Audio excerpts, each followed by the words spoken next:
Members of Congress, I have the high privilege and distinct honor to present to you His Excellency Young Sung-yeol, President of the Republic of Korea.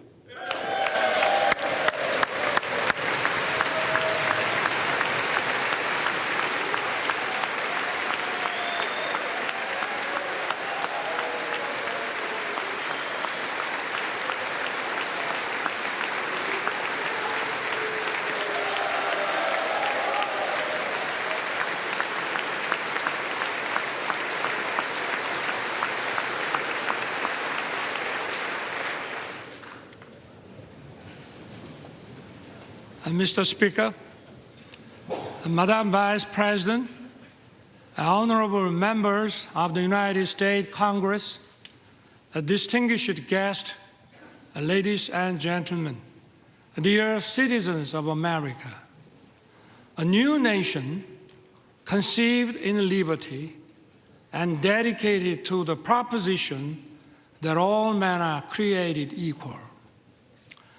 I stand before that nation with a conviction of freedom, belief in the alliance, and the resolve to open a new future.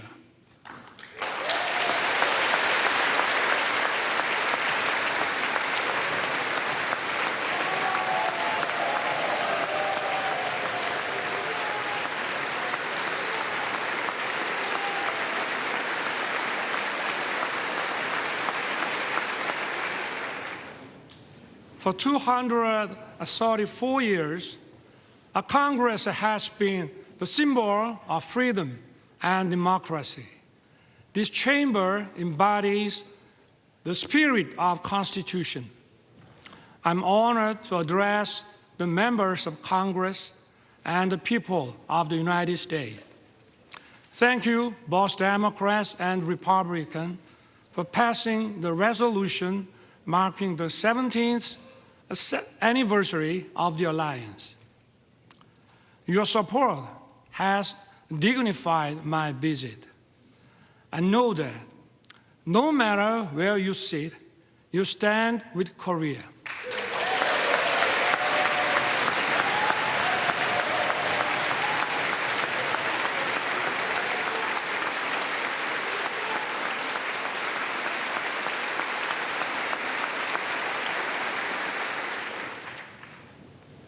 Over the past century, we have faced many threats, but the U.S. has always led the world in defense of freedom. Imperial nations fought for colonies, and humanity greatly suffered from the two world wars. America righteously stepped in to defend freedom, but it was not without cost. We remember the leadership of General MacArthur and Admiral Nimitz, but more than 100,000 American men and women perished in the Pacific War. Their sacrifice was not in vain. U.S. leadership established the New World Order based on free trade. It brought peace and prosperity throughout the world.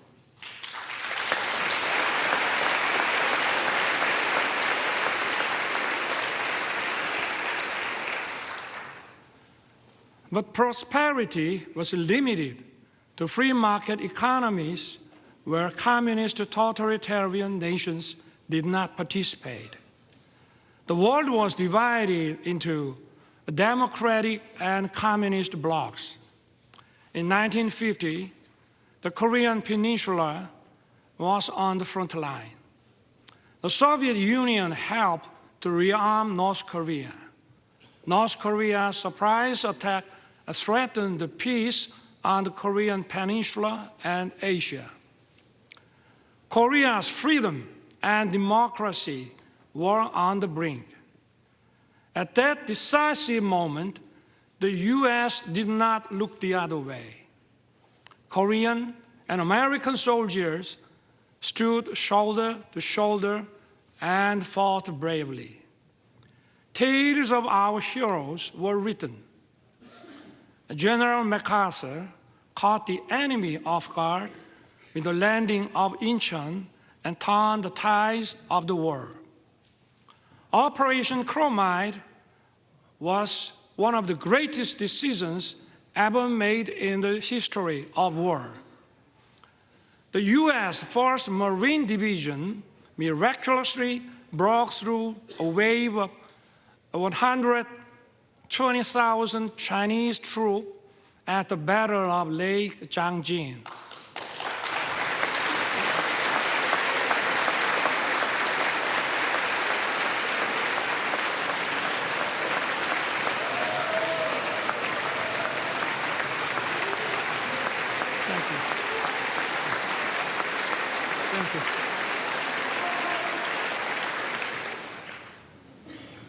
Sons and daughters of America sacrificed their lives to defend a country they never knew and the people they never met.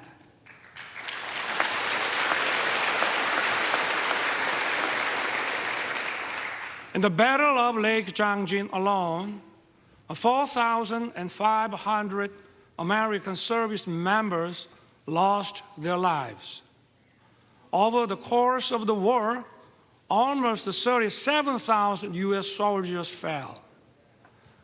The late Colonel William Weber fought in the battle for Hill 3 to 4 in Wonju. He lost his right arm and leg. Yet, this American hero dedicated his life to honoring the noble sacrifice made by the Korean War veterans. Today, we are honored to have his granddaughter, Ms. Jane Weber, with us. Ms. Weber, would you stand up, please?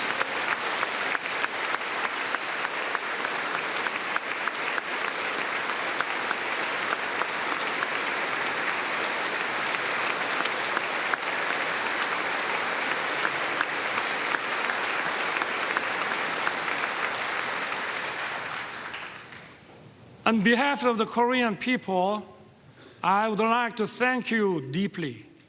We salute his noble service and sacrifice. Thank you, Dane. Some of Korean war heroes are your family and friends. The late John Conyers Jr., Sam Johnson, and Howard Coble were veteran congressmen who promoted freedom and democracy. The former Representative Charles Rangel has been a strong supporter of the alliance. Korea will never forget the great American heroes who fought with us to defend freedom.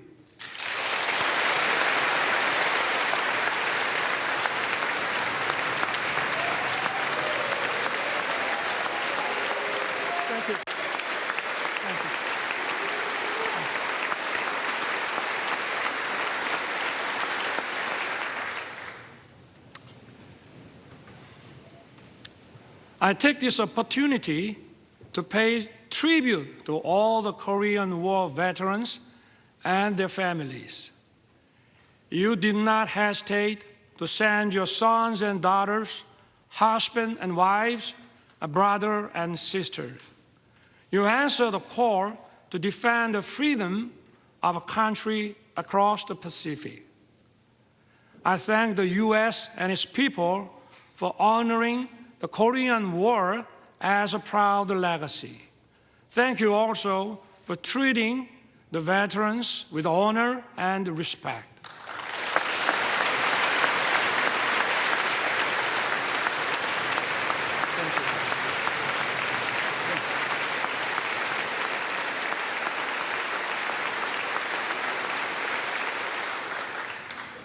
The war ended after 3 years of intense battle.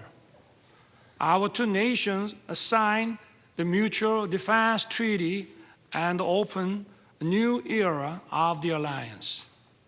Ever since, the Korean people rose from the ruins of war to build a thriving nation, and at every step, America has stood together with Korea. We have many reasons to celebrate our platinum anniversary. We had no guarantees of success when it started. But today, our alliance is stronger than ever, more prosperous together, and more connected like no other. Indeed, it has been the linchpin safeguarding our freedom, peace, and prosperity.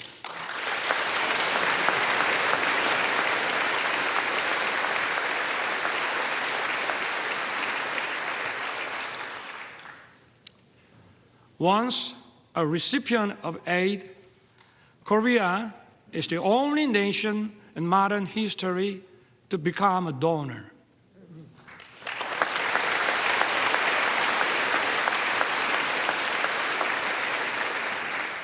This itself demonstrates the success of our alliance. Let me talk about the history of our alliance. The ties of our cooperation and exchange span over 140 years since the establishment of diplomatic relations in 1882. In the late 19th century, American missionaries helped to widely introduce the values of freedom and solidarity to Korea. These values are the foundations of Korea's constitution. They have made a huge impact on our independence movement and the foundations of Korea. Horace Underwood, Hallie Appenzeller, Mary Scranton, and Rosetta Hall are some of the missionaries who set foot in Korea at the end of the 19th century. They built schools and hospitals. They promoted education of women. Their efforts laid the foundations for many Korean women to advance into society as educators, journalists, and doctors. In the early 1960s, the Kennedy administration recommended Professor Lowstow's model for economic growth. President Park Chung-hee wisely embraced the idea and pushed economic development forward. It laid the foundation for Korea to become an industrialized country. Known as a miracle on the Han River, Korea's economic growth rate was unrivaled. Korea was one of the least developed countries after the war. Its annual income was just $67 per capita. Now, its economy ranks 10th in the world.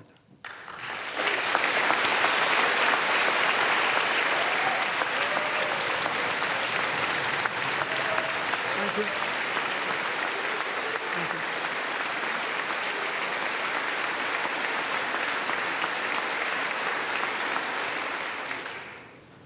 Seoul was once reduced to ashes.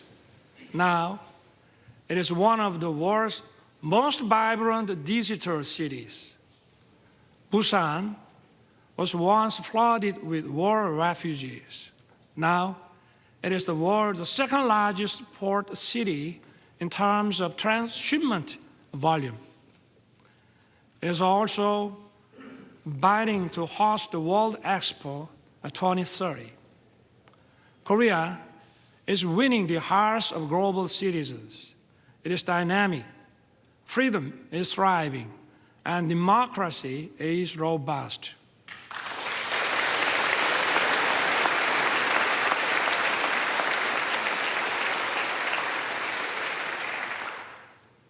Korea and the U.S. have joined forces to safeguard freedom and democracy throughout the world. Since World War II, Korea dispatched its warriors of freedom. We fought side by side with the U.S. in Afghanistan, Iraq, and others.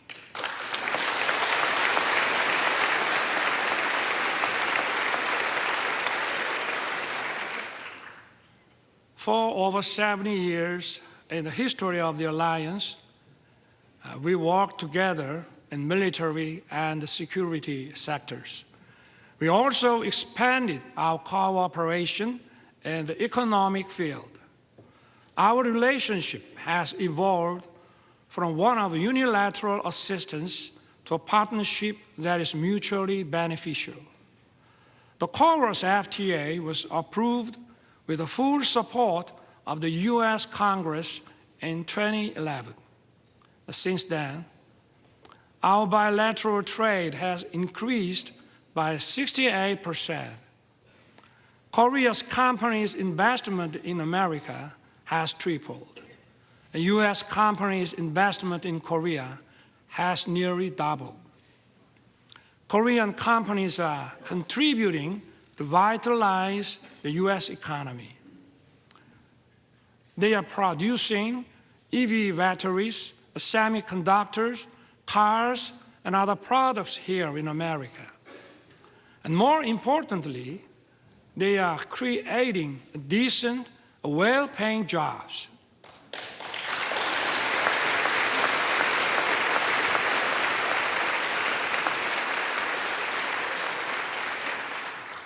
Take Austin, Texas.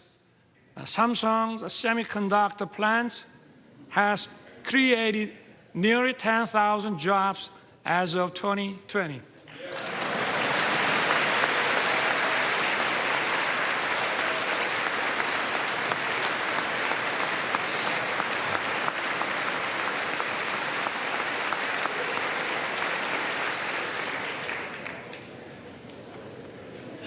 Take Bryan County, Georgia.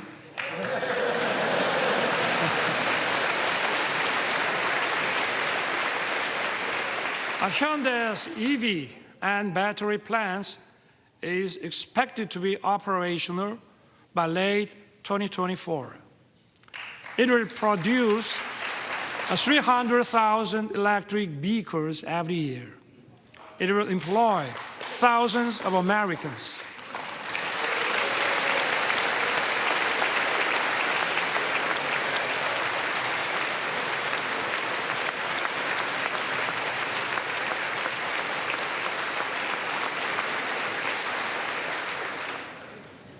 And take Bay City, Michigan.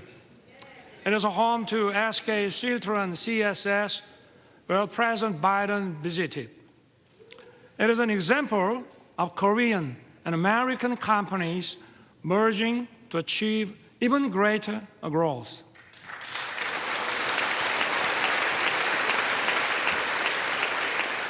I hope to see more economic cooperation in the other parts of America. In this regard, I count on your keen interest and support. My friends, years of active cultural and people-to-people exchange have deepened our friendship. This year also marks the 120th anniversary of Korean immigration to the U.S. Early Korean immigrants arrived as workers on the sugarcane plantation in Hawaii. Since then, Korean Americans have made their way into many parts of the American society. They have played an important role of fostering close friendship and writing the history of our alliance.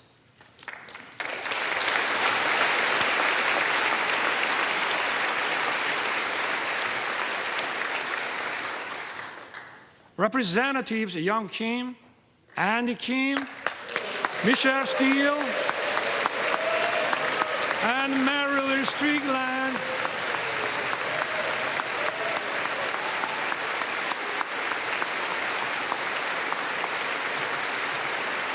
are here with us. They are a testament to the alliance spanning generations. That's true for each party. It is a relief that you are evenly praised across the aisle.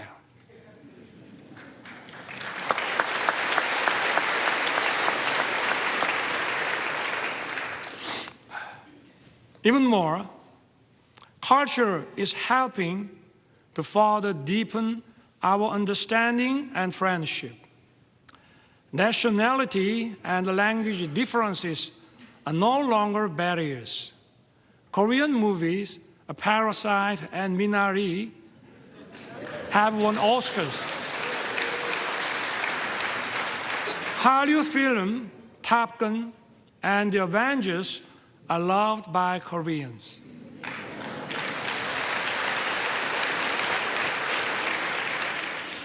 I also love Top Gun and Maverick and the Mission Impossible. And even if you didn't know my name, you may know BTS and Blackpink.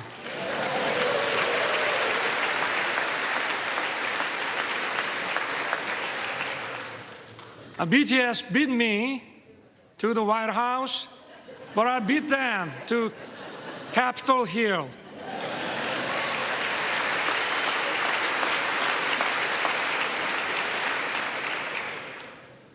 Korean and American singers are reaching high places in each other's music charts is no longer a surprise. The U.S. create global platforms like Netflix. Korea has produced a popular series such as Squid Game.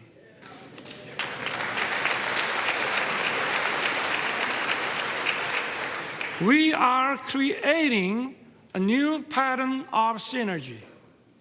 These cultural exchanges have brought our people closer. According to Chicago Council on Global Affairs, Americans' positive views of Korea reached the highest level since 1978. And according to a Pew survey last year, Koreans' positive views of the U.S. reached 89%.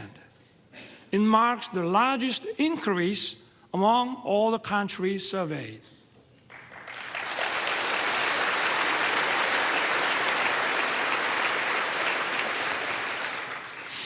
Korea and the U.S. agreed to set up an assistance program for our students. It will help them to study and find jobs actively in each other's country.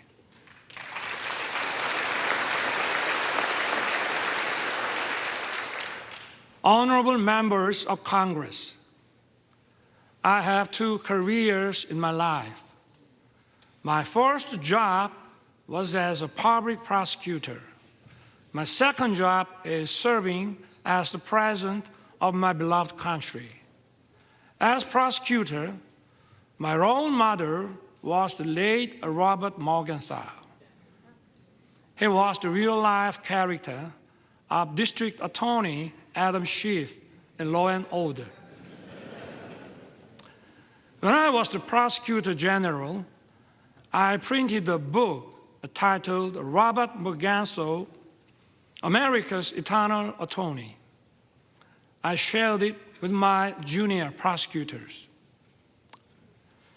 In the preface, I included the phrase, an attorney who is silent in the face of great evil will not even stop pickpockets in the neighborhood. Today, our democracy is at risk. Democracy is a community's political decision-making system to protect freedom and human rights. Such decision-making must be based on truth and freely formed public opinion.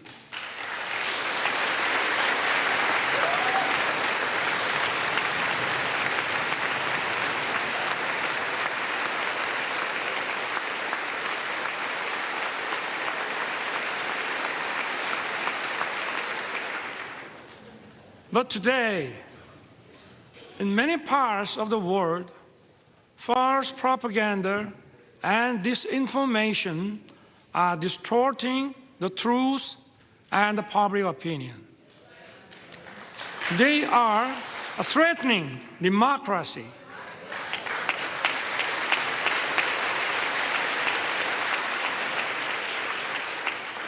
The rule of law allows the freedoms of everyone to coexist. It is upheld by parliamentary democracy.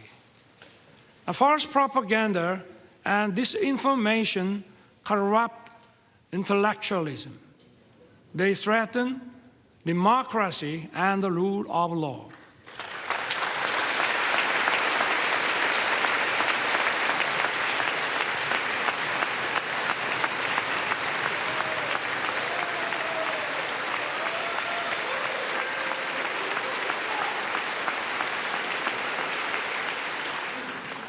Such totalitarian forces may conceal and disguise themselves as defenders of democracy or human rights.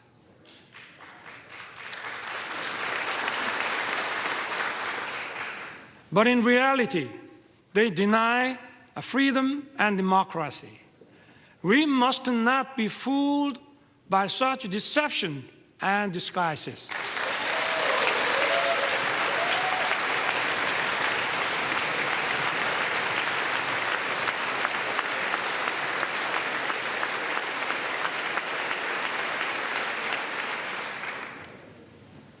We have for so long protected democracy and the rule of law with our blood and sweat. We must work together and fight the forces of falsehood and deception that seek to destroy democracy and the rule of law.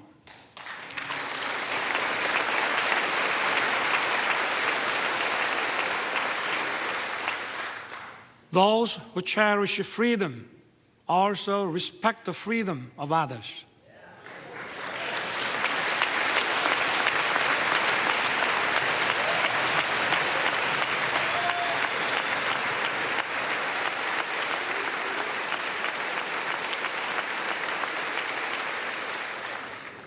Thus, freedom brings peace.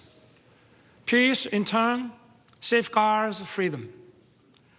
Freedom and peace are sources of creativity and innovation. They bring prosperity and abundance.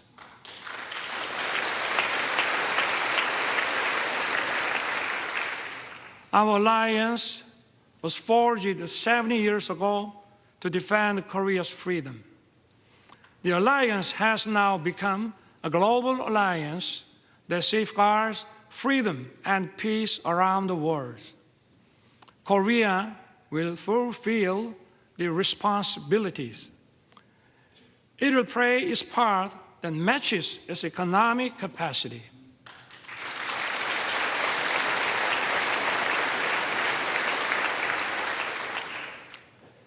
In his 1961 inauguration address, President John F. Kennedy said, "My fellow citizens of the world, ask not what America will do for you, but what together we can do for the freedom of man. Korea will stand in solidarity with the international community. We will do what it can for the freedom of humanity."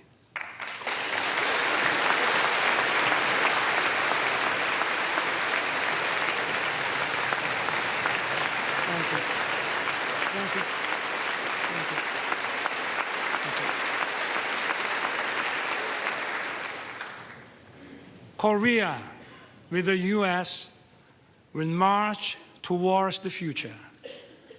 As I took office last year, I pledged to rebuild Korea, a nation belonging to the people, rooted in freedom, democracy, and market economy, a nation that the people can be truly proud of as it fulfills its role as a responsible member of the international community.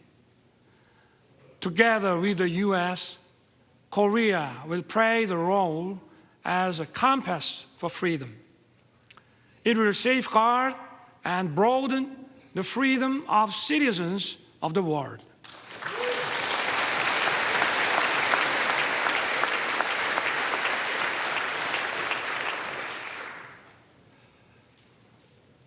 But even as we walked in unison for freedom for 70 years, there is one regime determined to pursue a wrong path. That is North Korea. The difference is stark between Seoul, that chose freedom and democracy, and Pyongyang, that chose dictatorship and communism. North Korea has abandoned freedom and prosperity and dismissed peace. North Korea's nuclear program and missile provocations pose a serious threat to the peace on the Korean peninsula and beyond. To deter its reckless behavior, the alliance must stand united with determination. As President Reagan once said, there is a price we will not pay. There is a point beyond which they must not advance. We must make his words clear to North Korea.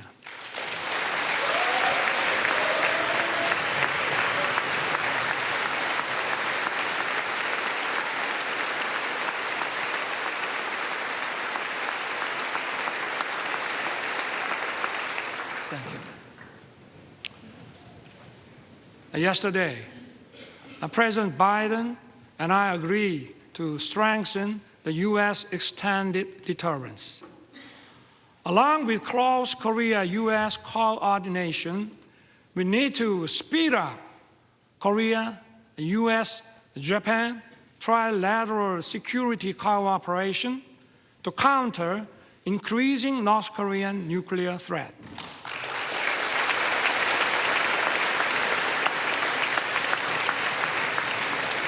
Thank you. Thank you.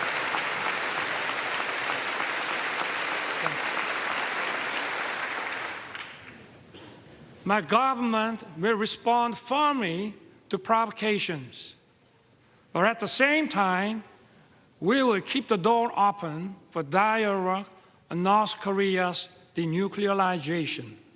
Last year, I proposed the audacious initiative.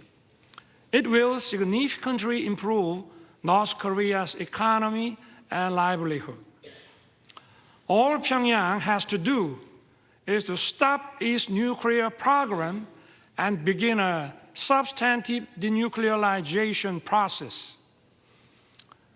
I once again urge North Korea to cease its provocations and take the right path.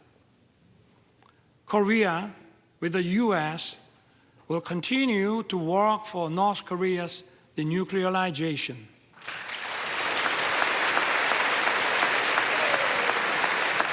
Thank you. Thank you.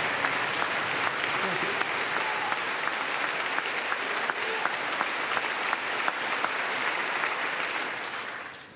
North Korea's obsession with nuclear weapons and missiles is throwing its population into a severe economic crisis and human rights abuses. We must raise global awareness of dire human rights situation in North Korea. We must not shy away from our duty to promote freedom for North Koreans.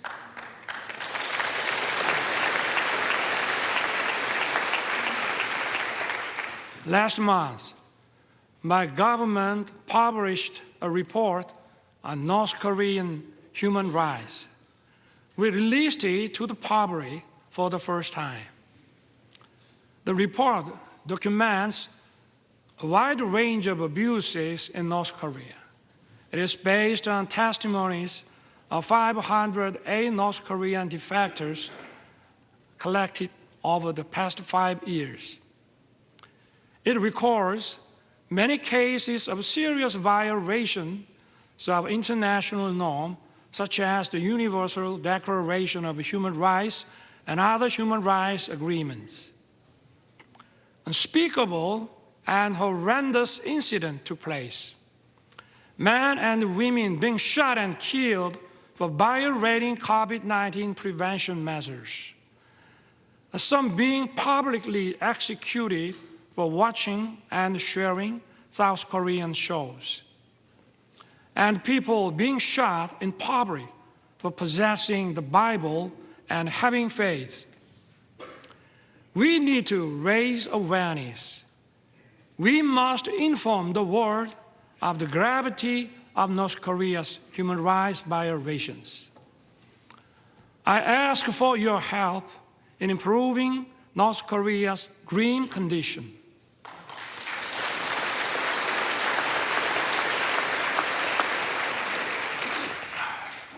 My friend, freedom and democracy are once again under threat. The war against Ukraine is a violation of international law.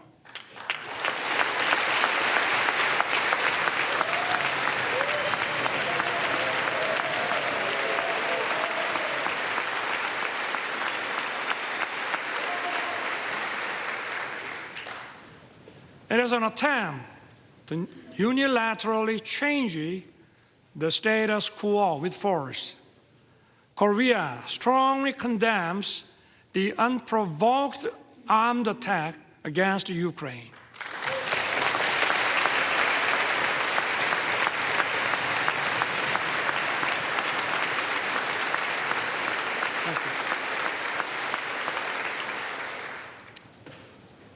When North Korea invaded us in 1950, democracies came running to help us. We fought together and kept our freedom. The rest is history. Korea's experience shows us just how important it is for democracies to uphold solidarity. Korea will stand in solidarity with the free world. We will actively work to safeguard the freedom of the people of Ukraine and support their efforts in reconstruction.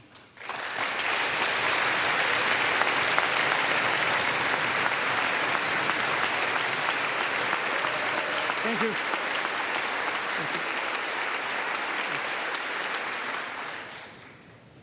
Honorable members of Congress, so far, 6 Korean presidents spoke at this important chamber.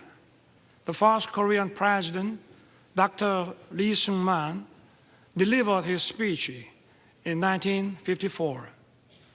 After 35 years, in 1989, President Roh Tae-woo, standing at this podium, said the following: "The nations of the Pacific have made open society and market economy and the engine that drive the fastest growing region in the world.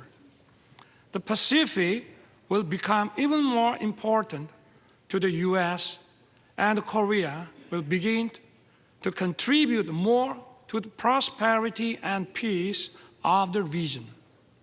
I look forward to the day when some future Korean president may be invited to address this distinguished assembly and describe the vision I spoke of today as an achievement fulfilled, not as tomorrow's hope." President Roh's vision has become a reality. Thank you. Thank you. Thank you.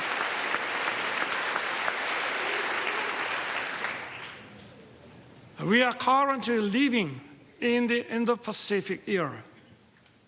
This region is home to 65% of the global population and 62% of the world GDP. It accounts for half of global maritime transportation. Last year, Korea announced its first comprehensive Indo-Pacific strategy. Korea is committed to fostering a free, a peaceful, and prosperous Indo-Pacific based on inclusiveness, trust, and reciprocity. We will strengthen the rule-based order in the Indo-Pacific. We will take comprehensive and multi-layered approach in expanding cooperation with key partners.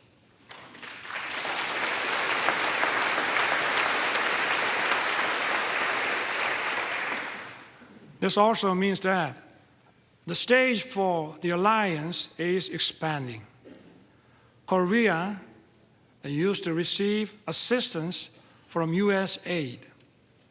It is now sharing its experience with developing countries in partnership with the U.S.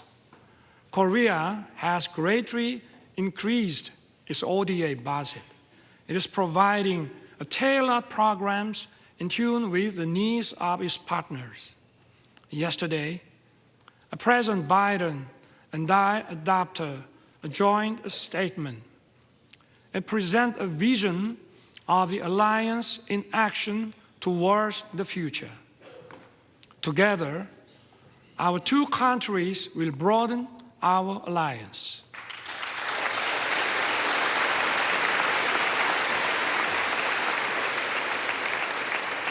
Together, we will lead in innovation beyond the security and foreign policy. We will work closely on artificial intelligence, quantum technology, bioscience, and open RAN.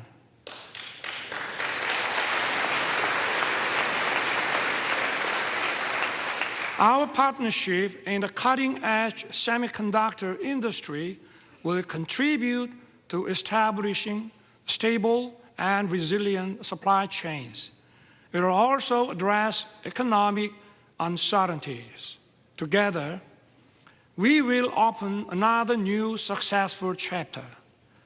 We will explore new frontiers in outer space and cyberspace.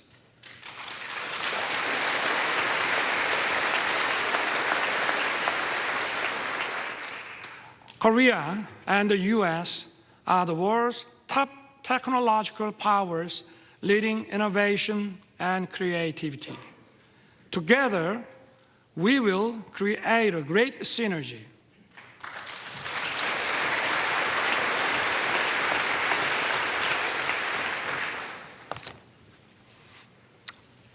Mr. Speaker, Madam Vice President, and honorable members of Congress, our alliance is an alliance of universal values. Freedom, human rights, and democracy are the very foundations of our bonds. Our alliance is for justice.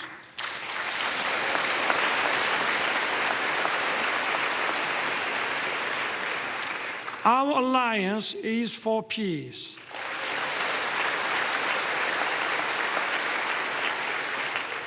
Our alliance is for prosperity.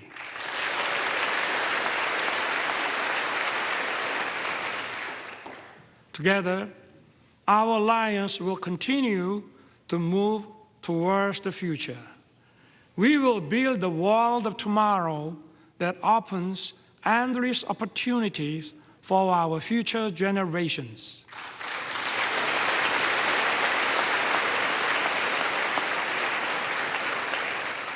I look forward to everyone being on board for our new journey together. God bless you. God bless the United States of America. And may God bless our great alliance. Thank you.